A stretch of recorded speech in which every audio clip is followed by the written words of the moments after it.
우리 말씀 보겠습니다. 시편 114편 1절에서 8절입니다. 우리 서로 함께 교독하겠습니다. 이스라엘이 애굽에서 나오며 야곱의 집안이 언어가 다른 민족에게서 나올 때에 유다는 그의 여호와의 성소가 되고 이스라엘은 그의 영토가 되었도다.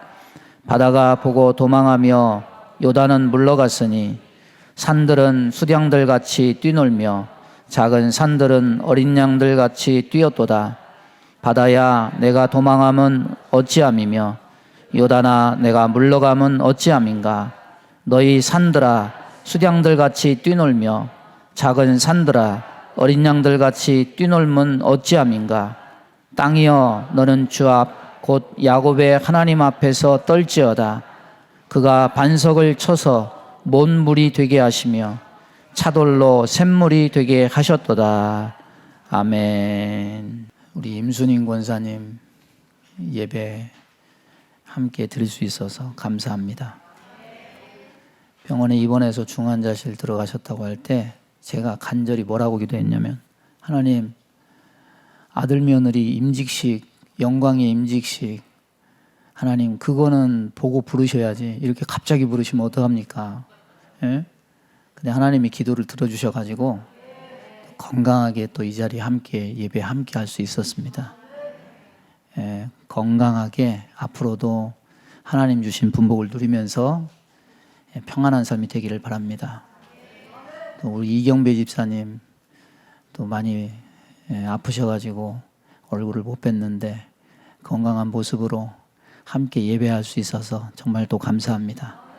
잠깐 기도합니다. 하나님, 오늘도 못 보던 교우들 얼굴을 보며 다시 예배하고 기쁨을 나누게 하심을 감사합니다. 인생이 남는 것이 없어서 결국 태어나서 하나님께로 가는 것이 인생이지만 살아있을 때 더 건강하게, 더 은혜롭게 우리가 또렷한 정신을 가지고 하나님을 섬기고 예배할 수 있도록 하나님 귀한 어르신들 함께하여 주옵소서. 우리 임순인 권사님 하나님께서 다시 회복시켜 주셔서 감사합니다. 우리 이경배 집사님 주님의 손으로 어루만져서 오늘 함께 예배드리며 교회에 나올 수 있도록 인도해 주심을 감사합니다. 어르신들의 건강을 지켜주시고 우리 모두가 저들을 존경하며 하나님 나라를 소망하며 함께 살아갈 수 있도록 인도해 주옵소서. 예수님의 이름으로 기도하옵나이다. 아멘. 본문 말씀 가지고 전쟁에서 살아남는 법, 이런 제목으로 은혜 함께 나눕니다. 전쟁이 되어져 가는 상황을 우리는 전황이다 이렇게 부릅니다. 러시아하고 우크라이나하고 전쟁한 지 7개월 동안 전황이 엎치락 뒤치락 올라갔다 내려갔다 그래프를 그리고 있습니다. 처음에는 러시아가 당장이라도 우크라이나를 일주일 만에 그렇게 점령을 하고 전쟁 끝낼 것처럼 호언장담하면서 큰 소리 쳤지만은 저항이 만만치 않았고, 이제는 반대로 우크라이나가 잃었던 영토를, 동부 지역의 영토를 수복을 하고 러시아는 퇴각을 하고 수세에 몰려서 있는 그런 상황을 보여주고 있습니다. 그리고 같은 편을 들어줬던 중국, 인도, 남아공 이런 나라들이 이제 전쟁 좀 그만해라, 지금 전쟁할 때가 아니다, 이렇게 또 쓴소리를 내고 있습니다. 세상에서 가장 있어서는 안 되고 없기를 바라는 것이 전쟁이지만은 우리가 사는 이 현실에서 우리는 역사 속에 멈추지 않고 행해져 왔던 이 전쟁을 계속 봐가면서 살고 있습니다. 싸운다는 단어는 주로 한자어에서 유래한 것을 씁니다. 전, 쟁, 투 이런 한자어에 근거한 단어로 표현이 되는데, 우리 일상 살펴보면은 전쟁을 원하지 않지만은 사실 진짜 전쟁은 아니지만은 서로 갈등하고 대립하고 맞서고 다투는 것들을 이런 단어로 표현하고 사용하고 있는 것을 많이 볼 수 있습니다. 경쟁이니 분쟁이니 논쟁이니 경제전쟁이니 총성 없는 전쟁이니 또 요즘에는 러시아가 전쟁 여파로 유럽의 천연가스 밸브를 꽉 잠그고 또 에너지 자원을 가지고 자원 전쟁이니 이런 말을 우리가 심심찮게 들을 수가 있습니다. 어제는 오랜만에 몽골 소식이 궁금해가지고 카톡 보이스톡으로 우리 김영도 선교사님에게 전화를 해서 근황을 여쭤봤어요. 오랜만에 반가운 목소리를 들었는데 어드세양 목사님은 10월 중순경에 예정대로 수술을 하게 될 예정이라고 합니다. 그래서 정확한 병명이 뭡니까? 물으니까 MRI, CT 다 했는데 정확한 병명도 아직 잘 모르는 상태라고 그래요. 수술하는 거는 코뼈를 제거하는 수술이고 그 코뼈가 주저앉아서 나타나는 증상에 대해서는 아직 정확한 병명을 진단받지 못했습니다. 지금 한쪽 귀가 안 들린다고 하는데 제가 추정할 수 있는 거는 아마 귀 쪽에 있는 증상 때문에 파생되는 그런 여러 가지 어려움이 있는 거 아닌가. 귀에 있는 거 이명이나 어지럼증 이런 것들 이걸 기계로 측정할 수가 없거든요. 그건 그렇고 그렇게 소식을 얻었고 선교사님 어떻게 지내세요? 물으니까 참 선교사님 오랫동안 10년 넘게 봐오면서 지금까지 듣지 못한 가슴 저린 이야기를 하십니다.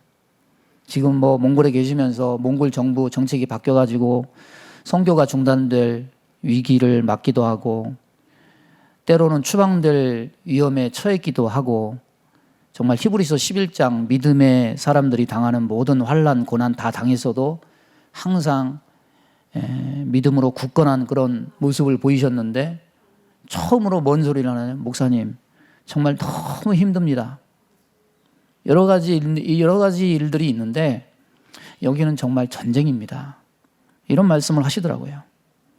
참 위로가 안 되고 안타까운 마음이 들면서 통화를 마무리를 했습니다. 여러분 선진국으로 분류된 나라들도 많은 어려움을 겪고 있는데 가난한 나라에서 선교하는 선교사님이야 오죽하겠습니까? 이 선교사님 말씀 듣고 보니까 마음에 잠시 잊고 있었던 하나의 신앙 명제가 떠올라요. 우리는 세상에서 뭔가 성과를 내고 성공을 하고 결과가 얻어지면 그때부터 평안한 삶, 뭔가 내가 이룬 것을 가지고 잘 지키고 쭉 이어가는 그런 삶을 꿈꾸지만은 그 얘기를 듣고 보니까 그렇지. 사는 것만 전쟁이 아니라 우리 신앙생활 자체도 전쟁이고 전투지. 우리는 믿음 생활도 그래서 믿음의 선한 싸움이라고 부르지 않는가?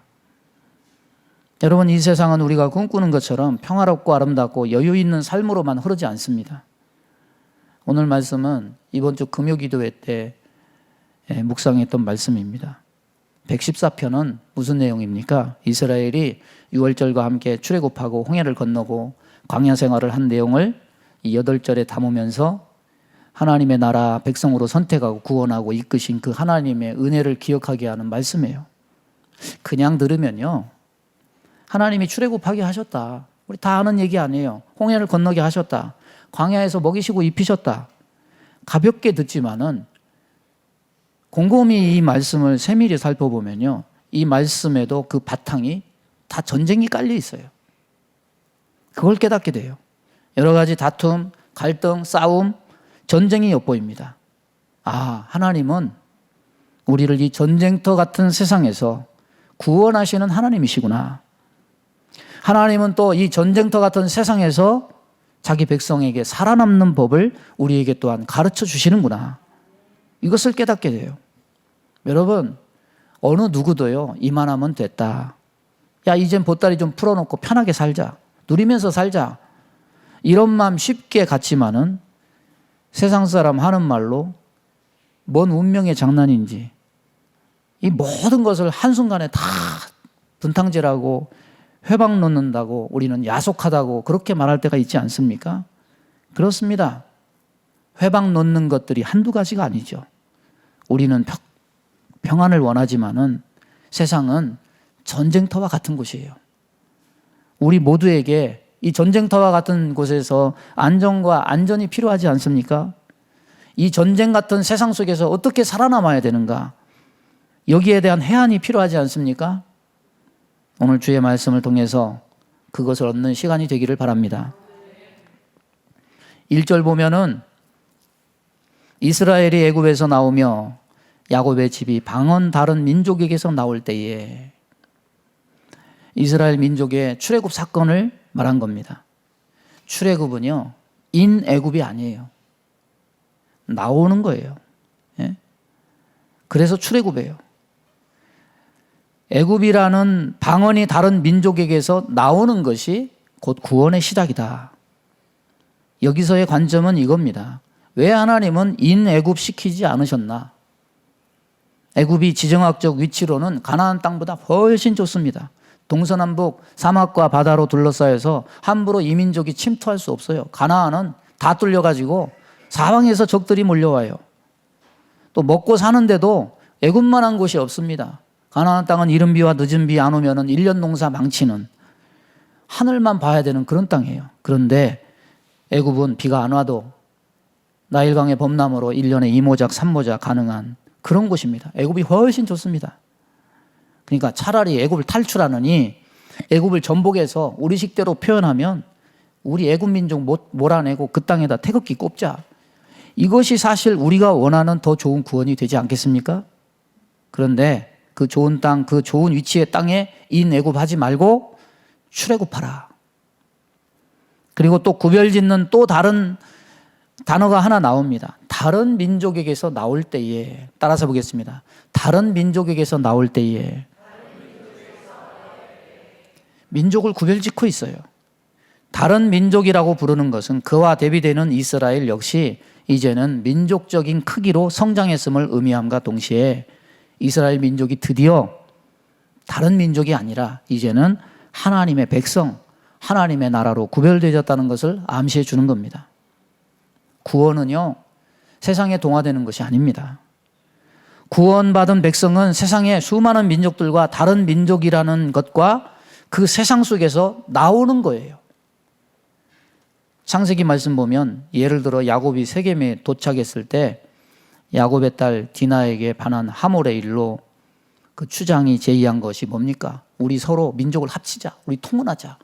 우리 서로 합쳐서 힘을 기르고 우리 잘 먹고 잘 살자. 그런데 이스라엘이 항상 그 자신들의 정체성 지키기 위해서 말한 것은 뭐냐면 우리는 외국인이다. 우리는 나그네다. 구별지어요. 우리는 구원을 가끔 인애굽으로 생각하고 싶어 합니다. 다른 민족과 연합하고 통혼하는 것으로 생각하고 싶어 해요. 세상에서 사는 게 잘못됐다. 다른 나라 사람과 결혼해서 안 된다. 이 말이 아닙니다. 믿는 자가 세상 속에서 살면서 항상 오해하는 것이 있습니다. 예수님이 세상 속에서 빛과 소금이 되라 하셨다고 하니까 마치 구원의 결과가 이 세상에서 잘 되어서 하나님께 영광 돌리는 것인 것처럼 세상 속에서 구원받는 자로서의 역할, 선한 영향력 발휘하며 사는 그것이 마치 구원의 본질인 것처럼 스스로 각색을 하는 거예요. 여러분, 이것이 나쁘다는 것은 아니에요. 다만 그렇다고 해서 그들이 자신들의 정체성, 본질을 버리고 기독교화 되거나 우리를 우호적으로 생각하거나 이런 일은 일어나지 않습니다. 세상 속에 빛과 소금, 선한 영향력 발휘한다고 해서 세상이 변한다거나 택함받지 않는 다른 민족이 세상 사람이 믿는 사람을 좋게 봐줄 거라거나 이런 기대와 상상은 버리는 게 좋아요. 구원은 냉철합니다. 세상은 세상의 길을 가요. 하나님의 백성은 구별된 겁니다. 그리고 그들의 문화와 문명을 같이 한다고 해서 우호적 분위기로 바뀌거나 그렇게 되지 않을 거예요. 성경은 구원은 곧 그 좋은 환경, 그 좋은 먹거리를 보장하고 있는 그 천혜의 요새 같은 애굽을 뒤로하고 다른 민족에게서 나오는 것이다 말하고 있어요. 여호와의 구원이 임하는 밤의 행동 강령은 고민하거나 멈칫거리지 않아요.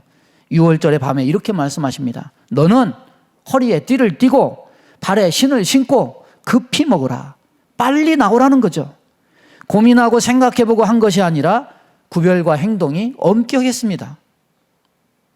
2절 보면은 유다는 여호와의 성소가 되고 이스라엘은 그의 영토가 되었도다. 이것이 구원의 결과인데 여러분, 이 결과가 쉬웠겠습니까? 나올 때 그냥 나왔어요? 10번의 실갱이 싸움 뒤에 나왔습니다. 사실 출애굽은요, 이스라엘 백성과 애굽 백성의 싸움이 아니에요. 이스라엘 백성을 자기 백성으로 삼으신 왕 되신 하나님과 그 백성을 볼모 노예로 잡고 있는 애굽 왕 바로의 싸움입니다. 애굽의 바로는 이스라엘 백성에 대한 소유권을 놓치기 싫어했습니다. 그들을 잘 이용해서 자기 왕국에 여러 가지 굳은 일 다 시키고 노예로 삼기로 원했습니다. 그래서 재앙 앞에서는 겸손하거나 비굴해졌다가 하나님의 재앙이 사라지면은 다시 금세 마음이 바뀌어서 번복하기를 반복했어요. 내 백성을 내놓으라, 보내라. 이 명령은 결국 하나님의 마지막 장자 재앙이라는 승부수로 인해서 바로 왕이 손을 들고 항복하게 되어서 이스라엘이 애굽에서 나가게 된 것이지, 이스라엘 백성이 스스로 이 싸움을 싸운 것이 아니에요. 출애굽기 19장 20절에 밤중에 여호와께서 애굽 땅에서 모든 처음 난 것 곧 왕위에 앉은 바로의 장자로부터 옥에 갇힌 사람의 장자까지와 가축의 처음 난 것을 다 치심해 그 밤에 바로와 그의 모든 신하와 모든 애굽 사람이 일어나고 애굽에 큰 부르짖음이 있었으니 이는 그 나라에 죽임을 당하지 아니한 집이 하나도 없었습니다. 밤에 바로가 모세와 아론을 불러 이르되 너희와 이스라엘 자손은 일어나 내 백성 가운데서 떠나 너희 말대로 여호와를 섬기며 너희가 말한 대로 너희 양과 너희 소도 몰아가고 나를 위하여 축복하라. 여러분, 예수 믿는 것이 뭐라고 생각합니까? 인애굽이라고 생각합니까? 세상 속에서 잘 되고 거기서 하나님 영광 돌리고? 아니에요. 인애굽을 외치는 것은 하나님이 아니고 바로예요. 하나님은 애굽과 가나안을 구별하고 계시고 하나님은 애굽 백성과 자기 백성을 구별하고 계십니다. 그런데 이 사이에서 실갱이가 벌어져요. 바로는 빼앗기지 않으려고 애를 쓰고 하나님은 자기 백성을 되찾으려는 강한 손으로 역사하십니다. 구원은 뭐냐? 우리가 쉽게 말하는 그 구원은 하나님과 어둠의 영 사이에 보이지 않는 영적 전쟁으로 얻어진 것임을 우리는 알 수 있어요. 저와 여러분이 선행, 빛된 삶, 소금된 삶 잘 돼가지고 유명한 사람이 돼서 세상 사람의 말 한마디, 어떤 선행을 통해서 선한 영향력을 끼쳐서 다른 사람들에게 예수 믿는 사람들은 이런 거야, 이런 일로 인해서 좋은 이미지는 가질 수 있게 될지는 몰라도 그런다고 사람이 예수 믿게 되는 거 아니에요. 보이는 이면 뒤에 보이지 않는 전쟁이 있어요. 영혼 하나를 두고 하늘에서는 치열한 전쟁이 벌어집니다. 계시록 17장 7절 이하는 뭐라고 말합니까? 하늘에 전쟁이 있으니 미가엘과 그의 사자들이 용과 더불어 싸울세 용과 그의 사자들도 싸우나 이기지 못했다. 따라서 보겠습니다. 구원은 우리 영향력이 아니다. 구원은 하나님의 영적 전쟁이다. 자녀를 찾으시고 살리시려는 치열한 전쟁의 하나님의 전쟁의 결과가 곧 구원인 거예요. 그런데 사단도 만만치가 않아요. 노예 삼은 자기 백성을 빼앗기지 않으려고 몸부림을 치고 싸웁니다. 이 출애굽의 이면에는 하나님의 전쟁이 있었고 그 전쟁에서 하나님은 애굽의 바로에게서 편팔과 강한 손으로 이스라엘을 구원해서 살아남게 하셨습니다. 얼마 전에 TV에 그게 나왔죠. 브라질에서 뭐 돌나라 한농 뭐 복구에 집단 농장에서 어린아이 5명이 사망한 사건이 나왔습니다. 브라질 정부가 과실치사, 관리 소홀을 물어서 과실치사 혐의로 관계자를 구속한 것으로 마무리가 됐는데 이 한농 복구에는 그런 거예요. 이 새마을운동 본따 가지고 집단 농장 생활하는 그 조직 이름입니다. 국내에 뭐 유기농 단지 10개 운영하고 있고 해외 9개 나라에다가 친환경 해외 사업을 진행해서 뭐 대통령 표창도 받고 뭣도 해가지고 자꾸 그런 걸로 우리 이런 사람들이야 이렇게 해가지고 홍보를 해서 끌어모으는데 사실 이런 것들이 이단 단체가 위장하는 수법이에요. 이 브라질에도 집단 농장에 500명이 모여서 생활하고 있는데 이 이단은 원래 안식교 교인이었던 박명호가 세운 엘리야 복음재단이 원래 명칭입니다. 그런데 이제 시대가 변하니까 자꾸 명칭도 바꾸고 자기가 선한 사업 하는 것처럼 위장도 하고 돌나라 한농 복구에 이렇게 하니까 사람들이 이단인 줄 모르는 거죠. 돌나라라고 부신 것은 아마도 다니엘서에 온 세상에 돌이 가득하게 될 것이다. 이 그리스도에 대한 예언을 따서 그렇게 붙인 것 같아요. 유기농이니 건강이니 강조하는 이단은 주로 안식교인들이 많습니다. 사람들은 이 박명호를 재림예수로 봐요. 박명호라고 불러도 불쾌하게 우리가 섬기는 신을 그렇게 얘기하지 말라고 그렇게 얘기해요. 신천지 이만희를 재림예수로 보는 사람들이 있습니다. 통일교회 문선명을 재림예수로 봅니다. 하나님의 교회 안상홍을 재림예수로 봐요. 여러분, 이것이 보통 사람들이 이해할 수 있습니까? 상식적으로는 이해가 안 돼요. 상식 이상을 가지고 있을 것 같은 지위와 재산과 학식 많은 사람들, 대학생들이 그런 곳에 가서 그것을 믿고 있는 것을 보면은 이게 웬일인가? 저 사람들이 상식이 없는가? 생각이 없는가? 이런 생각이 들죠. 왜 그럴까요? 왜 상식적이지 않는 일에 이렇게 미혹이 될까요? 구원은요, 영적 일이기 때문에 그래요. 설득하고 좋은 말하고 선한 영향력 끼쳐서 좋은 사람 되라는 정도의 영향력을 가지고 예수 믿게 되는 것이 아니기 때문에 그래요. 사단이 자기 백성을 미혹해서 노예로 삼는 그 일이 실제적인 일이기 때문에 미혹된 자는 거기서 못 빠져나오는 거예요. 여러분은 어떤 소리를 더 많이 신뢰하고 듣게 됩니까? 사단은요, 끈질겨요. 사단의 미혹은요, 오늘날도 통합니다. 이단들이 횡행하는 것을 보면 분명히 알 수 있어요. 저 몽골 땅에도 신천지가 가 있고 모든 이단들이 다 가 있어요. 하나님이 우리를 구원하시려고 예수 그리스도를 십자가에 못 박아서 우리를 세상의 왕에게서 빼앗아서 자기 백성 삼으신 것이 곧 구원인데, 이것은 쉽게 이루어진 일이 아니에요. 이것은 하나님의 영적 전쟁의 결과예요. 이것이 구원인데 우리는 너무나 구원을 쉽게 생각해요. 그리고 너무 쉽게 버리고 너무 쉽게 우리는 우리 생각으로 그렇게 구원을 생각합니다. 하나님이 영적 전쟁을 벌이셔서 나를 이 영적 전쟁에서 살아남게 하셔서 내가 하나님의 자녀가 되었다는 이 사실을 우리는 잊지 않는 은혜가 있기를 바랍니다. 두 번째 보면 3절 5절 보면 이렇게 말합니다. 바다는 이를 보고 도망하며 요단은 물러갔으며, 5절 보면 바다야 내가 도망하면 어찌함이며 요단아 내가 물러가면 어찌함인가. 홍해 바다가 갈라지고 가나안 땅 앞에 요단강이 갈라진 역사를 의인화해서 한 시적 표현입니다. 홍해 바다가 갈라져서 이스라엘이 건너게 된 것은 그냥 건너게 된 게 아닙니다. 10가지 재앙 후에 이스라엘이 떠나고 바로와 애굽 백성들이 장자 죽음으로 통곡을 하고 나중에 좀 시간이 지나서 정신을 차리고 보니까 이 사람들 마음이 또 변합니다. 출애굽기 14장 5절에서 7절이 그걸 말합니다. 그 백성이 도망한 사실이 애굽 왕에게 알려짐에 바로와 그의 신하들이 그 백성에 대하여 마음이 변하여 이르되 우리가 어찌 이같이 하여 이스라엘을 우리를 섬김에서 놓아 보내었는가 하고, 바로가 곧 그의 병거를 갖추고 그의 백성을 데리고 갈새 선발된 병거 600대와 애굽의 모든 병거를 동원하니 지휘관들이 다 거느렸더라. 10가지 재앙은요, 출애굽하기 전에 10가지 재앙은 하나님과 애굽 왕의 영적 전쟁이에요. 적어도 애굽 왕이요, 이스라엘을 향해서 직접적으로 군사를 동원해서 벌이는 전쟁은 아니었어요. 그러나 왕과 신하들이 막상 이스라엘 백성이 떠나고 그들의 빈자리가 크게 느껴지니까 이제는 본전 생각이 난 겁니다. 아까운 겁니다.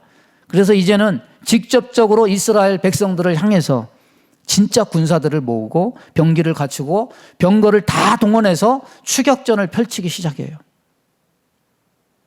뭘 의미합니까?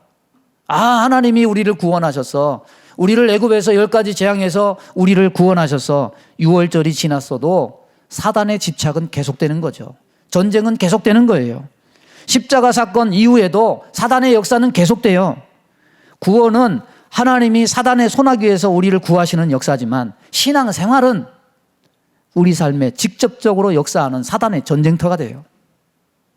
하나님만 전쟁하시는 것이 아니라는 거죠.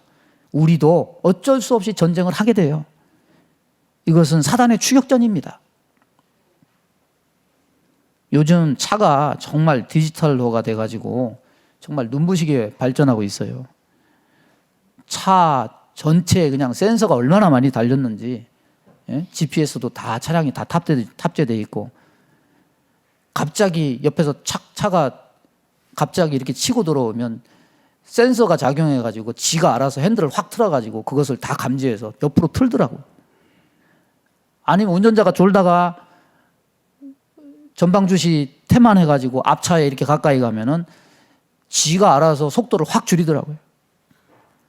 또 졸음하다가 운전대가 좌측으로 우측으로 이렇게 쏠리면은 차가 지가 알아서 자동적으로 이렇게 확 틀어가지고 정상적으로 주행할 수 있도록 그렇게 하더라고요. 이걸 뭐 자율주행이라고 하더라고요. 근데 디지털화가요, 좋은 점만 있는 것은 아니에요. 이 차량에 내재된 컴퓨터가 나간다든지 이러면 하나도 안 보여버리고 대책이 없죠. 근데 가장 디지털 시스템에 염려되는 것은 뭐냐면 급발진이에요. 급발진. 이 점은 참 조심스럽고 염려스럽죠. 언제 일어날지 모르는 시한폭탄이에요. 저 처남이 볼보 회사 차량 디자이너로 근무하고 있는데 차량 급발진 사고 예방하는 것을 최소화하는 방법을 가르쳐 줬어요. 그전에는 저도 아무 생각 없이 그냥 스위치 누르고 그냥 스타트 해가지고 그냥 갔는데, 요즘 나오는 차량은 열쇠가 아니죠. 전부 네모난 킥박스 가지고 타면은 스스로 알아서 접근하면 문 열어도 바로 열어지고, 사람이 멀리 나가면은 지가 알아서 스스로 잠그고 이렇게 하는데, 킥박스를 인식해가지고 스타트 버튼을 이렇게 누르면 엔진이 켜지죠. 근데 거의 대부분 사람들이 시동 걸 때 브레이크 딱 밟고 그냥 바로 스타트 버튼 팍 눌러버리죠. 근데 이게 급발진의 원인이래요. 예?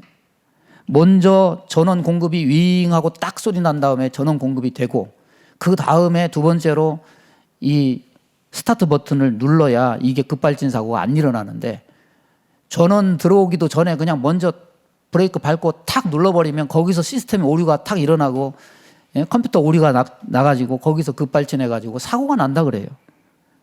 여러분, 급발진하면 대책이 없습니다. 차 시동 거는 사람도 대책이 없고, 급발진에 받치는 사람도 아닌 밤중에 홍두깨로 갑자기 마른 하늘에 날벼락 떨어지는 거고, 몇 초 사이에 차가 170, 180 무서운 속도로 건물이든 사람이든 차량이든 가리지 않고 받아버리면은 그냥 큰 사고가 나는 거죠. 그러니까 내가 사고 안 낸다고 사고 안 나는 것이 아니에요. 다른 사람이 받아버리면은 아무리 조심해도 속수무책인 것이 차량 사고예요. 우리의 구원도 마찬가지예요. 우리가 사단에게 싸움을 겁니까? 아니죠. 사단이 우리에게 싸움을 걸어요. 급발진을 해요. 우리가 원하지 않는다고 해서 일어나지 않는 것이 아닙니다. 그래서 이미 하나님의 백성으로서 애굽을 탈출해서 나왔는데도 불구하고 자기 모든 병력을 다 동원해서 추격전을 펼침으로 벌어지는 싸움이 곧 믿음의 선한 싸움입니다. 예수님이 이런 말씀을 하십니다. 누가복음 11장 24절 이하에 더러운 귀신이 사람에게서 나갔을 때에 물 없는 곳으로 다니며 쉬기를 구하되 얻지 못하고 이에 이르되 내가 나온 내 집으로 돌아가리라 하고 가서 보니 그 집이 청소되고 수리되었거늘 이에 가서 저보다 더 악한 귀신 7을 데리고 들어가서 거하니 그 사람의 나중 형편이 전보다 더 심하게 되었더라. 여러분, 이미 귀신이 쫓겨나서 청소되고 수리되었는데 왜 악한 귀신 7이 더 들어가서 형편이 전보다 더 심하게 됩니까? 귀신이요, 포기 안 한 거예요. 가끔씩 와가지고 자기 집에 대한 미련이 남아서 슬그머니 와가지고 요즘 어떻게 지내나 한 번씩 쓱쓱 보는 거예요. 요즘 기도 생활 안 하고 있네. 다음 주쯤 들어가면 되겠네. 그러니까 그 안에 주인이 없으면 얼큰이 됐다. 이제 주인 없다. 방 비었으니까 우리 친구들까지 다 불러 모아가지고 저 집에 들어가서 우리 살자. 더 괴로운 거죠. 여러분, 예수 믿었으니까 이제 구원받았으니까 다 되었다 하지 마세요. 따라서 보겠습니다. 사단이 우리를 추격한다. 아이고, 믿음의 선한 싸움 힘들어요. 쉽지 않아요. 근데 어떻습니까? 이스라엘 백성은 무기도 없습니다. 좌우는 도망가야 살 수 없는 잡풀, 불뱀, 전갈이 가득한 광야입니다. 앞에는 무서운 바다가 놓여 있습니다. 사면 초하예요. 뒤로도 좌로도 우로도 가면 군사들에게 잡혀 죽고 앞으로 가면 바다에 빠져 죽어요. 추격전이, 사단이 우리를 추격하면요, 벌벌 떨고 두려움에 사로잡혀요. 전쟁은 우리에게 두려움을 줍니다. 여러분, 세상 살기 힘들죠? 세상 살기 힘든 것만 있는 게 아니에요. 사단이 저와 여러분을 추격한다니까. 전쟁터에 우리는 놓여 있는 거예요. 임직식 준비하면서 깨닫는 게 있어요. 긴 시간 기도했으니까 하나님이 평안히 잘 되게 하시겠지. 그렇지 않다는 거예요. 여지없어요. 하나님께 영광 돌리는 일, 하나님 복 받는 일, 어둠이 역사하는 일 결코 사탄이 포기하지 않아요. 한두 가정이 아니에요. 왜 하필 임직식 앞두고 집집마다 다 들쑤시고 낙심하고 절망케 하고 믿음에서 떨어지는 일을 만드는 일이 여지없이 일어나는지. 근데 과거를 생각하니까 과거에도 그랬어.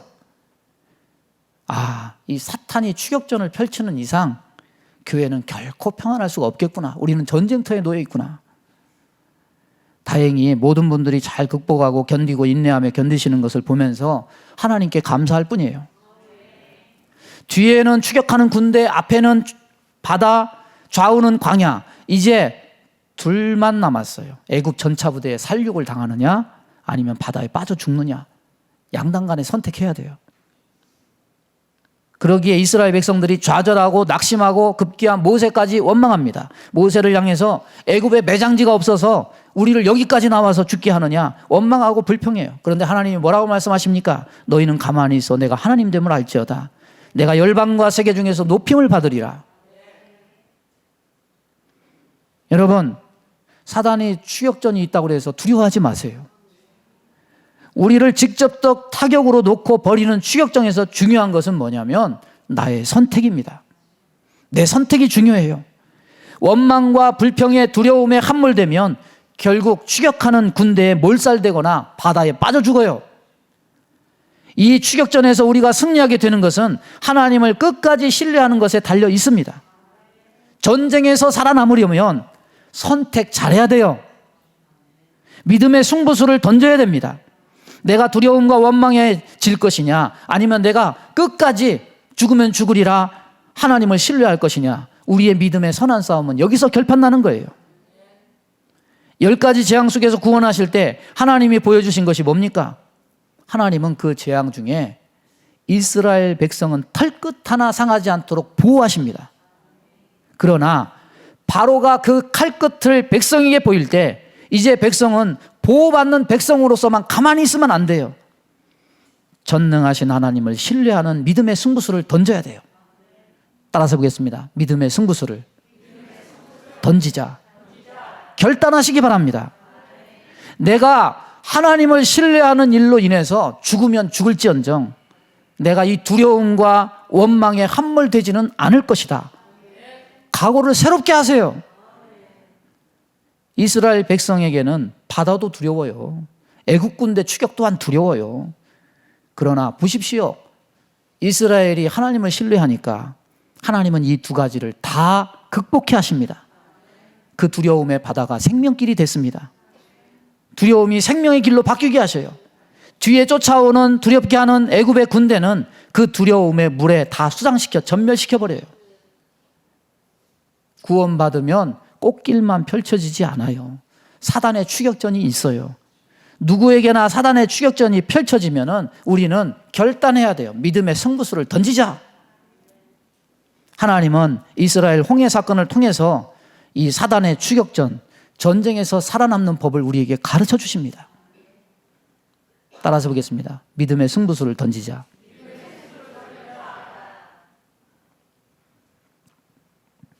8절 보면은 저가 반석을 변하여 못이 되게 하시며 차돌로 샘물이 되게 하셨도다. 자, 이제 홍해도 건넜어요. 사단의 추격전도 없어졌어요. 평안했을까요? 고생 끝 행복 시작 아니겠습니까? 아니에요. 또 다른 전쟁이 시작돼요. 생활 속의 전쟁. 사람이 사는데 가장 기초적인 필요는 물과 음식이에요.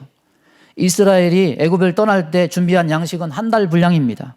아마도 홍해를 건넌 직후니까 양식은 충분했을 거예요. 홍해 사건 후에 물 문제는 광야 40년 동안 3번 나옵니다.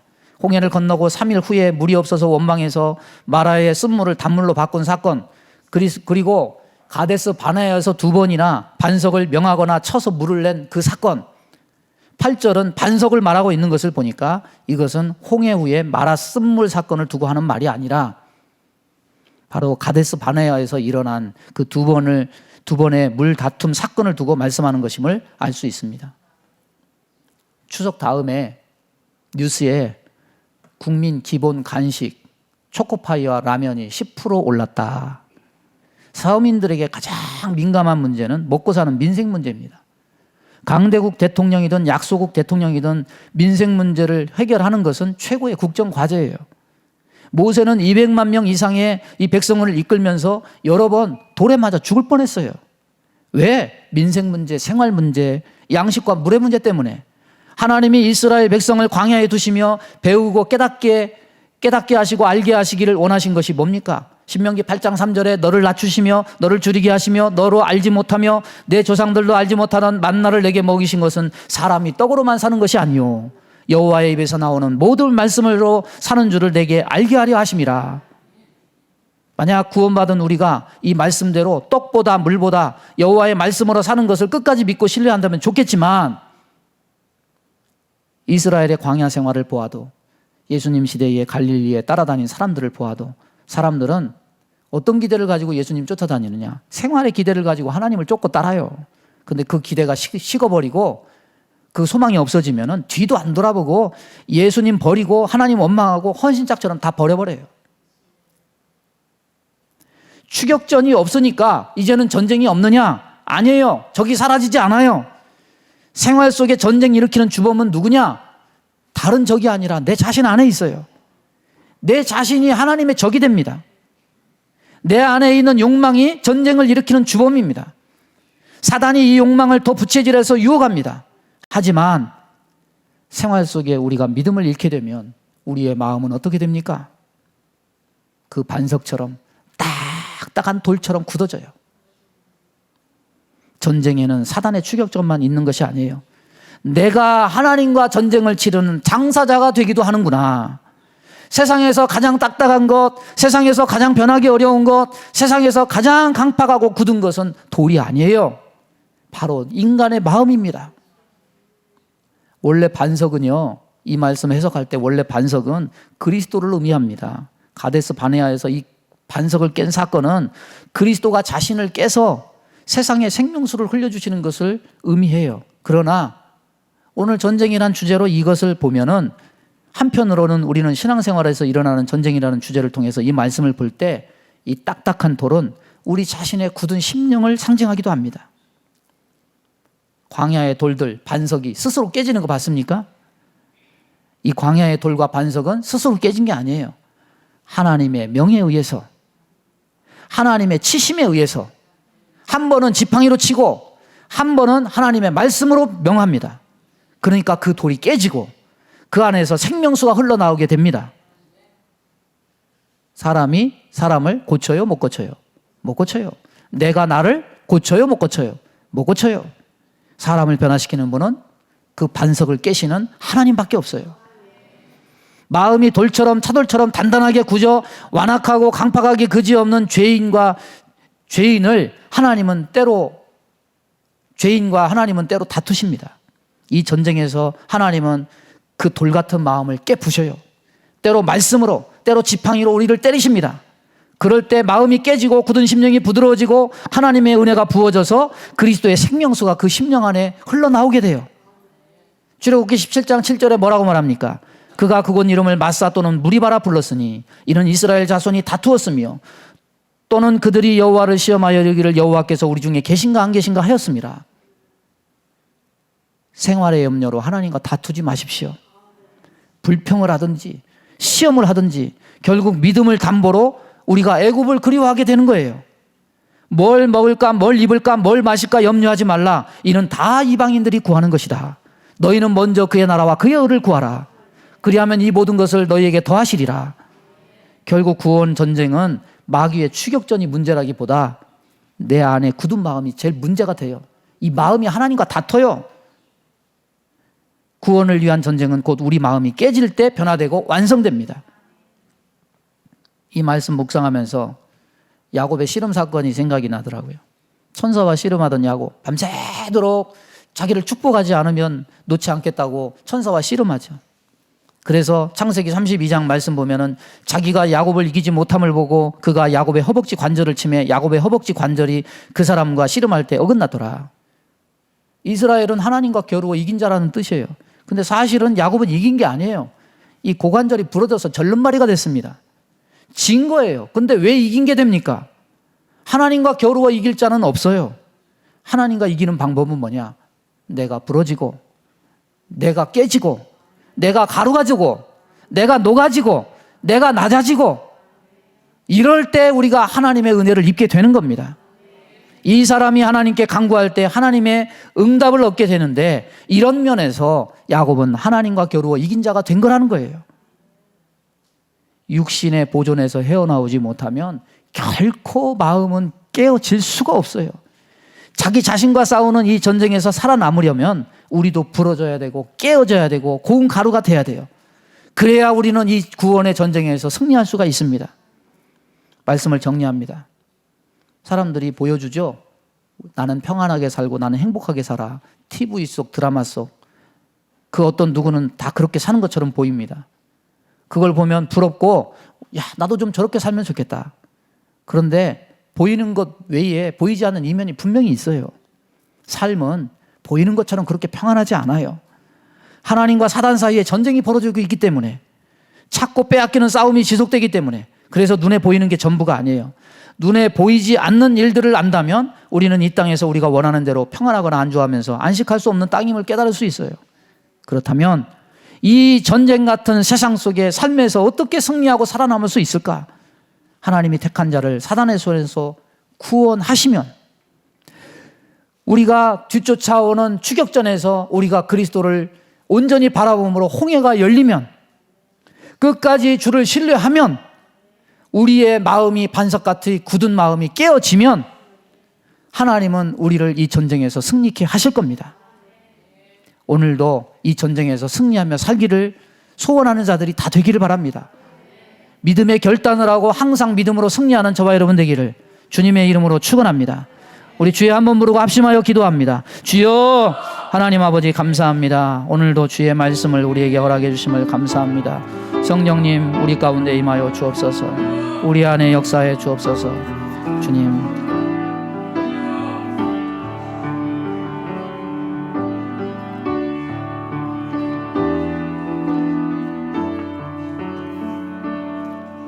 예수님의 이름으로 기도하옵나이다. 아멘. 믿음의 손을 가슴에 얹습니다. 몸이 아픈 곳에 손을 얹습니다. 하나님 아버지 평안하게 살고 싶은 마음이 있습니다. 행복하게 살고 싶은 마음이 있습니다. 우리가 부러워하는 것들 정말 우리도 누리면서 살고 싶은 그런 욕망이 있습니다. 그러나 보이는 것이 전부가 아닙니다. 보이지 않는 이면에 전쟁이 있습니다. 하나님 이 전쟁에서 살아남는 자가 진정으로 행복을 누릴 수 있고 진정으로 하나님 은혜 안에 살 수 있고 영원한 평안을 얻을 수 있음을 믿습니다. 오늘도 눈에 보이는 것 쫓아서 세상의 사탄의 유혹과 미혹에 끌려 사는 노예 같은 삶이 아니라 하나님 진리의 말씀을 붙들고 하나님의 구원 전쟁을 엿보고 이 마귀의 추격전에서 하나님을 온전히 신뢰하여 이기고 내 마음에 있는 적 이 심령을 온전히 말씀으로 깨뜨려서 전쟁에서 살아남고 승리하기를 소원하는 이 백성들에게 하나님 큰 은혜와 능력을 더해 주옵소서. 우리 마음 가운데 원망, 불평, 시기, 질투, 미움, 다툼, 이간질하며 불순종, 불신앙케 하며 불안, 초조, 염려, 근심, 두려움을 주는 모든 어둠은 다 떠나 갈지어다. 전쟁에서 승리하는 자가 될 수 있도록 저들에게 성령을 물붓듯이 부어주시고 은혜를 덧입혀 주옵소서. 몸이 연약한 곳에 손을 얹고 기도합니다. 손을 얹은 곳마다 보혈로 씻어주시고 성령의 불로 태워 주옵소서. 예수 이름으로 명하노니 모든 병만은 다 떠나 갈지어다. 강건하게 영적으로 승리하고 육적으로 강건해서 자기 모든 사업을 잘 이끌며 가정을 온전히 지킬 수 있는 성도들 될 수 있도록 은혜 베풀어 주옵소서. 예수님의 이름으로 기도하옵나이다. 아멘.